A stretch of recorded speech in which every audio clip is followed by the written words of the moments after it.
아니, 오늘 본문 말씀이 강한 자라야 연약한 자들을 도울 수 있다고 말씀하시는데, 그러면 이 어떤 사람이 강한 자인가? 누가 강한 사람인가? 그런 질문을 할 수 있지 않습니까? 제가 이런 질문을 가지고 오늘 본문 말씀을 쭉 살펴보니까 오늘 본문에서 말하는 이 강한 자의 모습이 몇 가지로 정리되는 것을 제가 볼 수 있었는데요. 여러분, 누가 강한 자입니까? 첫째로요, 그 약한 자를 용납하고 품는 포용력이 있는 그 사람이 강한 자라는 것입니다. 1절과 2절을 연결해서 한번 들어보십시오. 믿음이 강한 우리는 마땅히 믿음이 약한 자의 약점을 담당하고 자기를 기쁘게 하지 아니할 것이라 우리 각 사람이 이웃을 기쁘게 하되 선을 이루고 덕을 세우도록 할지니라. 제가 앞에 그 로마서 14장 설교할 때도 그런 말씀을 전했습니다만, 바울이 말하는 믿음이 강한 자는 그 율법의 전통에 매이지 않고 진리 안에서 자유함을 누리는 자. 그 당시 정황으로 말씀을 드리자면 로마 교회의 다수를 차지하던 이방인 출신 그리스도인들, 그리고 소수이기는 하지만 율법의 전통으로부터 자유했던 유대인 그리스도인들, 이런 분들이 강한 자들이라고 그렇게 본문에서 표현이 되고 있는데요. 여기서 바울이 강조하는 포인트가 뭡니까? 아무리 믿음이 강한 자라 할지라도, 아무리 그래서 자기 생각이 옳다는 확신을 가져도, 그럼에도 불구하고 믿음 약한 자들을 그것 때문에 비판해서는 안 된다는 거예요. 그것 때문에 비판하기보다는 그들의 약점을 품어줘야 한다는 것입니다. 그런가 하면 두 번째로 누가 강한 자입니까?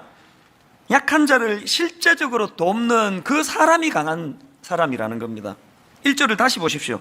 믿음이 강한 우리는 마땅히 믿음이 약한 자의 약점을 담당하고, 여기 나오는 그 담당하고라는 단어는 원어로 바스티조라는 단어인데요, 이 바스티조라는 이 단어는 나르다, 짊어지다, 이런 뜻을 가진 단어예요.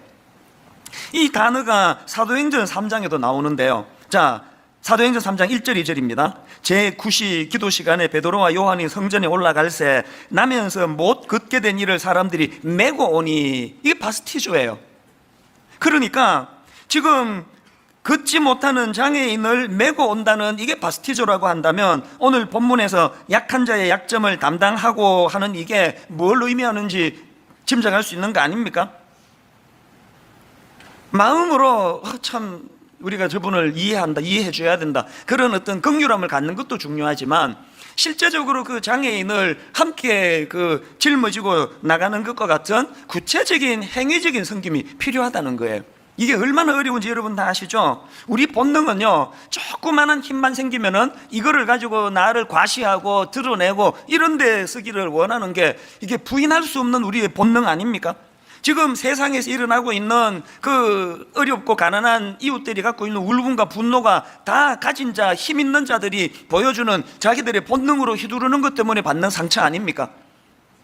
여성분들이 그 명품 백, 명품 무슨 그 뭐 코트, 이런 것들이 그게 막 어마어마한 비싼 가치를 갖고, 재료가 그렇게 비싸다기보다는 그 명품 마크가 있는 것을 들고 다님으로 해서 자기를 좀 과시하고자 하는 그 본능을 잘 그 부추겨가지고 만든 것들이 다 명품 아닙니까? 이 땅의 모든 명품의 상표를 다 떼고 판다면은 아마 한 달 안에 다 망할 거예요. 아무도 안 살 거예요. 그게 우리의 본능이거든요. 뭐라도 하나라도 더 있으면은 사치해서라도 내가 다른 사람과는 차별화된 이런 비싼 거를 내가 누릴 수 있는 부가 있다는 걸 과시하고 싶고, 조그마한 무슨 권력이라도 있으면은 내가 바로 이런 다른 사람들이 없는 이런 권력을 가지고 있다는 걸 과시하기 위해서, 그것 때문에 오히려 약한 자들을 억압하고 누르고자 하는 본능이 우리 안의 본능인데, 누가 강한 자라고요? 이 강력한 본능을 억누를 수 있는 힘을 가진 자. 그래서 내가 가진 이 파워를 나 자신을 드러내는 데 사용하지 않고 연약한 자의 짐을 함께 져주는 것으로, 그것으로 드러내는 그 사람이 강한 사람이라는 거예요.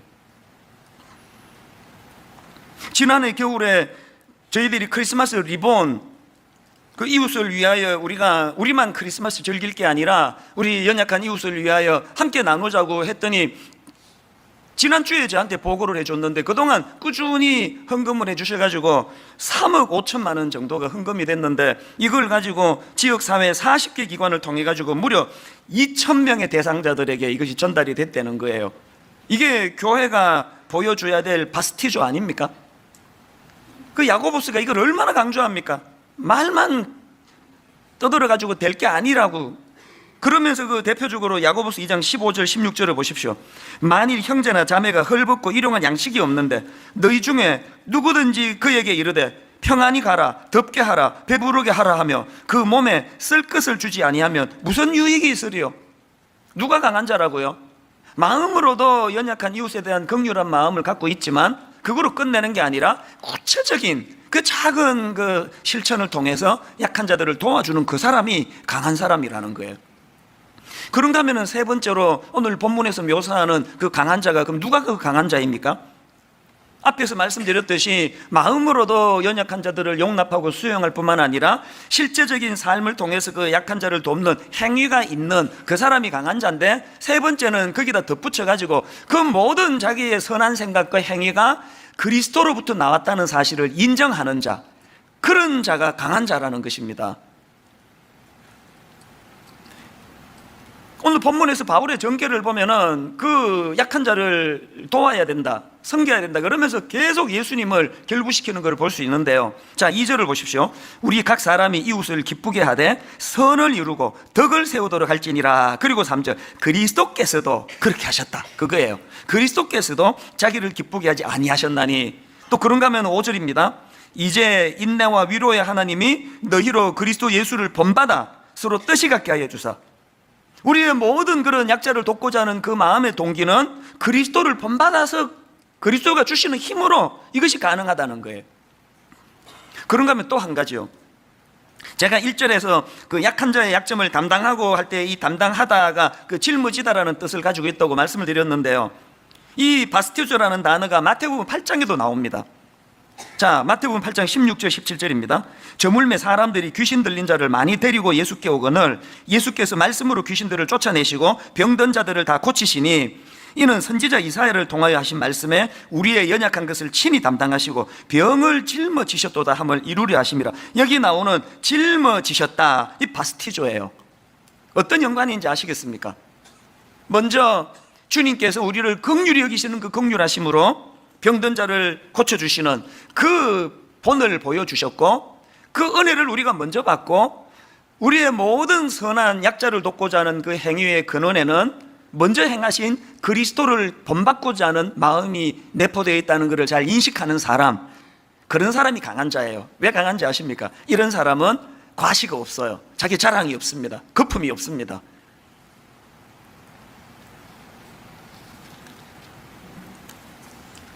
이 하나님의 은혜를, 예수 그리스도의 그 작은 한 사람을 향하신 그 바스티조가 뭘 의미한지를 깨닫는 사람은요, 늘 마음에 감동이 있습니다. 지난주에 저는 그 제주도를 다녀왔는데 막 엄청 은혜를 받고 왔습니다. 들어보니까 올해가 제주 선교 110주년이고요. 그리고 또 CCC라고 아시죠? 그 대학생 그 캠퍼스 사회가는 참 좋은 그 선교단체인데요. 그 CCC 창립 60주년이래요. 그래서 이제 이 제주도에 있는 교회 연합회하고 CCC가 연합해가지고 참 좋은 행사를 이제 기획을 한 거예요. 전국 각지에서 그 CCC 우리 대학생들이 제주도로 모여들었는데요. 한 10,000여 명이 모였대요. 그래서 이제 낮 동안에 제주도 구석구석에 그 오염된 것들을 청소해주고 정리해주고 복음을 전하고 그런 일을 행하고, 또 제주도에 있는 교회들은 그 대학생들을 위해 가지고 도시락을 준비해 가지고 10,000명의 그 학생들을 먹인다고 하는 건 그 엄청난 수고 아닙니까? 그렇게 이제 수고를 많이 하고 저녁에는 또 그 10,000명의 그 CCC 학생들하고 제주도에 있는 그 성도님들이 함께 모여가지고 집회를 하는데, 목요일 저녁에 저를 강사로 부른 겁니다. 그래서 제가 이제 말씀을 준비하고 쭉 그렇게 기다리고 있었는데요. 그 여러분 다 아시지만 지난주에 그 일기예보를 보니까 갑자기 제주도에 그 비가 얼마나 많이 오는 예보가 있어요. 장마가 시작이 돼가지고요. 그래서 제가 월요일부터 바짝 긴장해가지고 이제 일기예보를 계속 이렇게 주시를 하니까 하필 제가 말씀을 전하는 목요일 날 비가 엄청 온다는 거예요. 이게 왜 문제가 되는가 하면은요, 그 학생과 제주도의 성도님 합쳐서 뭐 한 20,000여 명 정도가 지금 모이는데 야외에서 모이는 거예요. 야외에서. 한번 생각을 해보세요. 제가 이제 이 말씀을 전하러 나갔는데 막 폭우가 쏟아지면은 그 2만 명의 그 성도들이 어디로 피해야 됩니까? 그 말씀에 집중이 되겠습니까?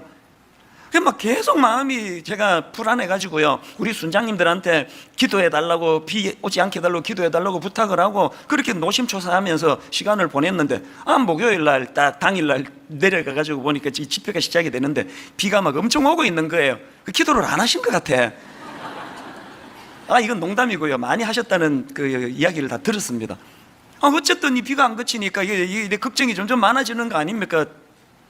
그래서 이제 그 집회 전에 그 관계자 되시는 목사님들하고 함께 식사를 하는데 제 마음은 밥 먹다가 계속 바깥에 날씨 그리고 또 대화도 계속 이제 그 비 오면 어떡하느냐는 식으로 이렇게 유도를 하면서 대화를 하니까 그 CCC 대표 목사님께서 그게 좀 안쓰러웠나 봐요.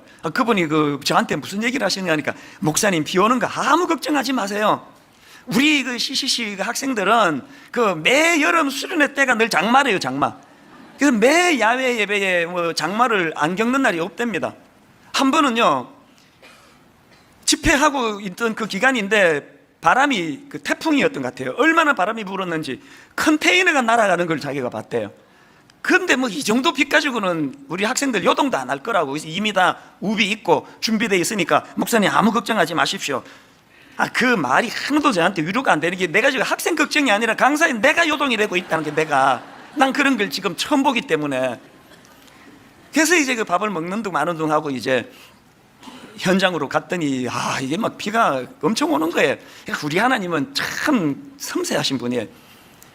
그 비에 약한 제가 강단에 딱 설 때는 거의 비가 안 오도록 조치를 취해가지고 지장 없이 진행해 주시고, 그 앞에는 또 믿음 좋은 사람이 찬양 인도하니까 너 상관없지 그러고 막 비를 엄청 뿌리시는데요.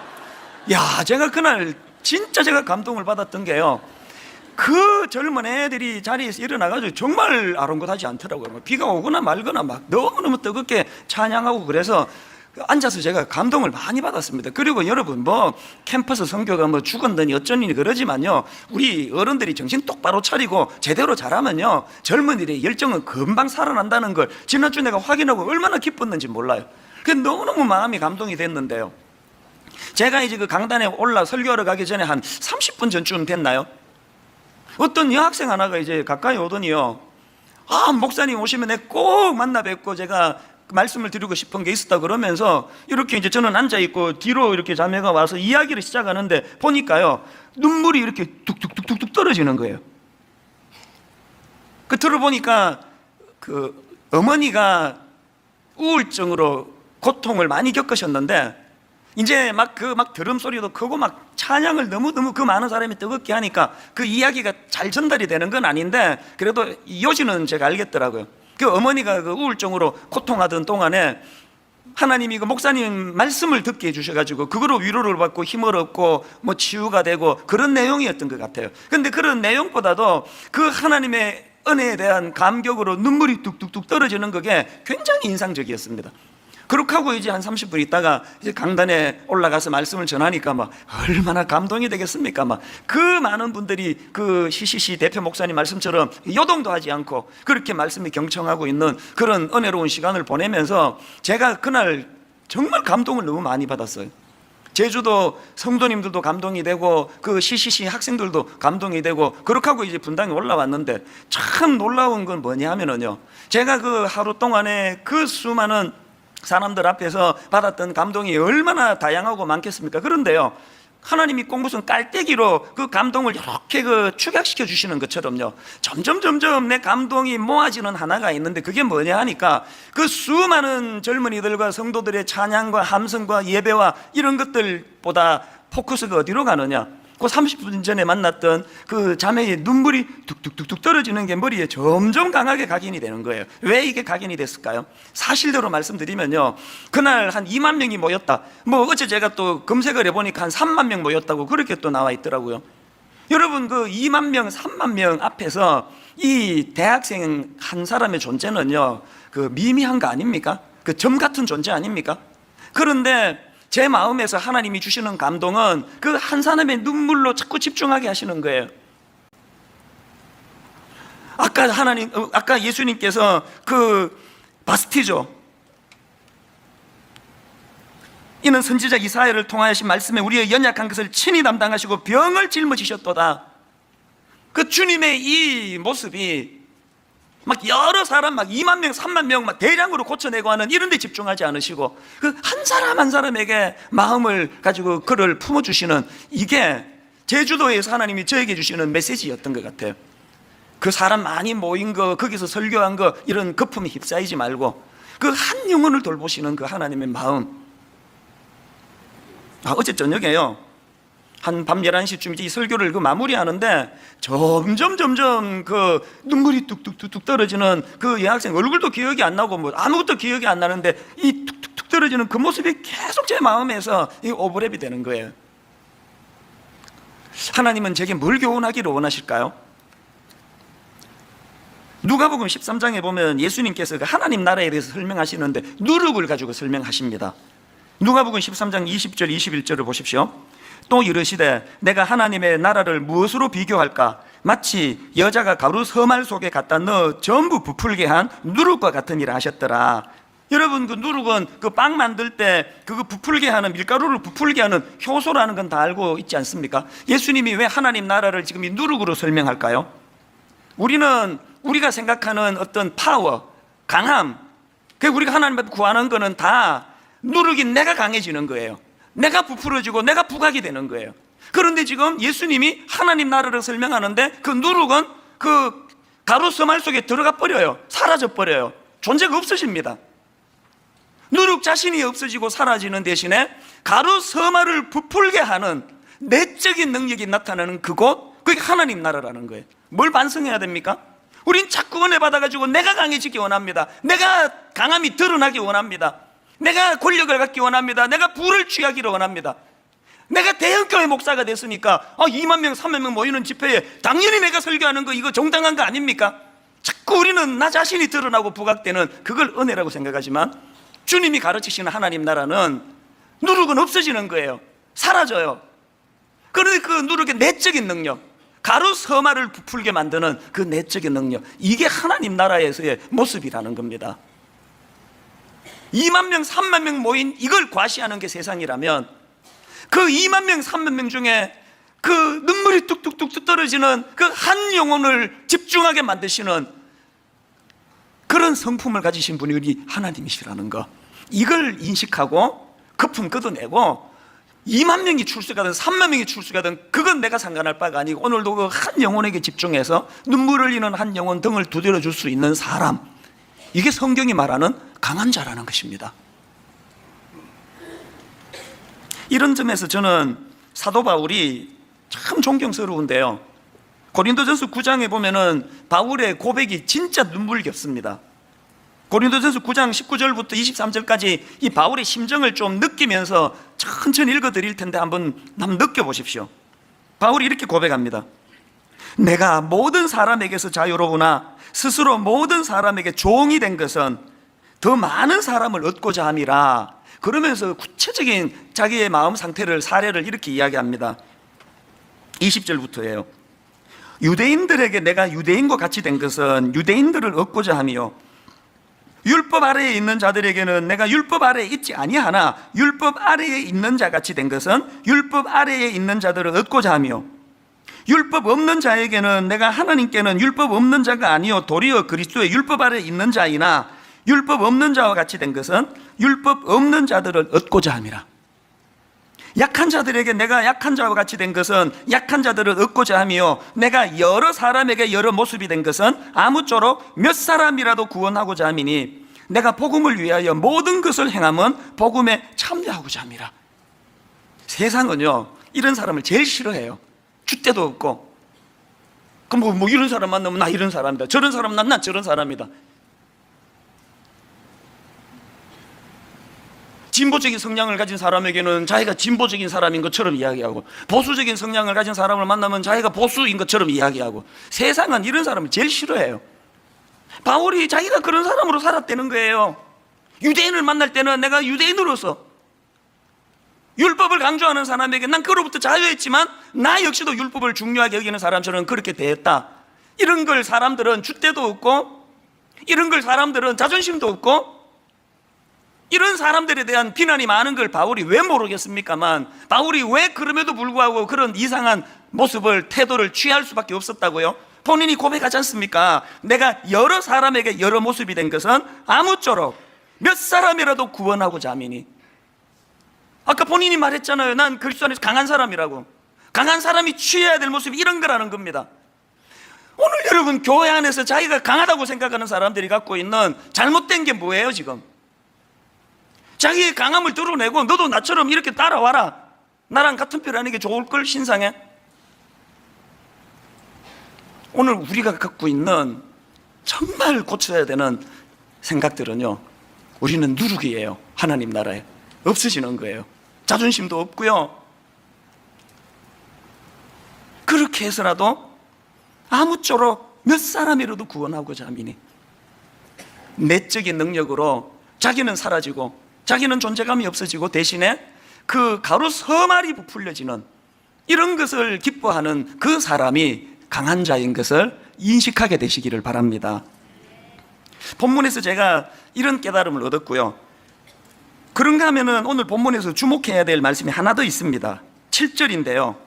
그러므로 그리스도께서 우리를 받아 하나님께 영광을 돌리신 것 같이 너희도 서로 받으라. 이 7절 말씀이 왜 중요한가 하면은요, 그 김도현 교수님 책에 보니까요, 이 로마서 15장 7절부터 13절 말씀은 그 로마서의 후반부 말씀드렸죠. 1장부터 11장까지는 로마서 전반부 교리고요, 12장부터 16장까지는 바울의 그 교리의 감격을 가지고 있는 기독교 윤리 적용이라고 말씀드렸는데, 지금 오늘 본문 로마서 15장 7절부터 13절의 의미는요, 12장부터 진행되어 온 바울의 모든 권고의 결론에 해당되는 말씀이라는 겁니다.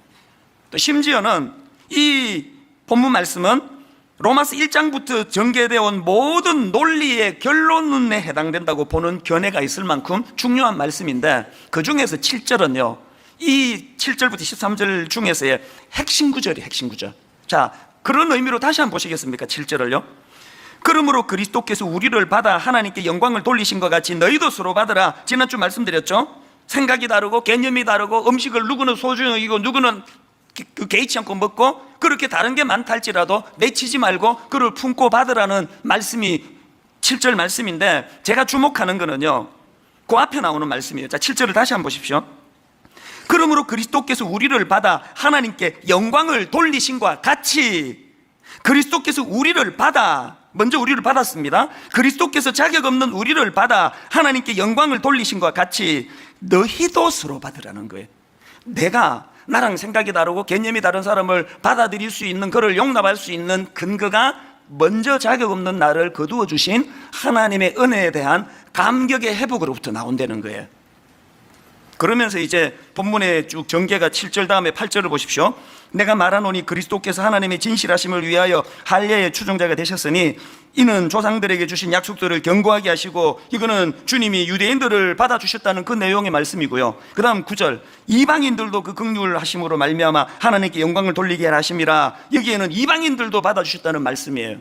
그리고는 9절 하반절부터 12절까지 해서 유대인과 이방인들이 함께 하나님을 찬양하는 그런 모습으로 쭉 말씀이 전개되고 있는데, 저는 이 말씀들을 보면서 히브리서 4장 15절이요, 우리에게 있는 대제사장은 우리의 연약함을 동정하지 못하시리가 아니요. 그리고 바로 그 앞에 14절에 보니까 그러므로 우리에게 큰 대제사장이 계시니, 예수 그리스도를 지금 대제사장으로 묘사하고 있는 거 아닙니까? 누가 나랑 기질이 다르고 생각이 다르고 강한 나에 비해서 약해 빠진 그 사람들을 포용하고 품어줄 수 있다고요? 그 대제사장 되시는 그리스도가 자격 없는 나를 먼저 품어주셨다는 사실을 감격하고 감동하는 그 사람이 다른 약한 자를 품을 수 있다는 그 논리로 지금 말씀이 전개되고 있거든요. 저는 예전에 어렸을 때를 기억하면서 지난 주간에 그 찬송가 135장 3절이요, 허물 많은 베드로를 용서하시고 의심 많은 도마에게 확신 주시고 사랑하는 그의 제자 가슴에 안고 부드러운 사랑으로 품어주셨네. 한때는 많이 흥얼거렸습니다. 허물 많은 베드로를 용서하시고 의심 많은 도마에게 확신 주시고, 그 다음 가사가 오늘 본문과 연결되는 거 아닙니까? 사랑하는 그의 제자 가슴에 안고, 허물 많아도 의심이 많아도 내치지 않고 그를 품어주시는 주님, 부드러운 사랑으로 품어주셨네.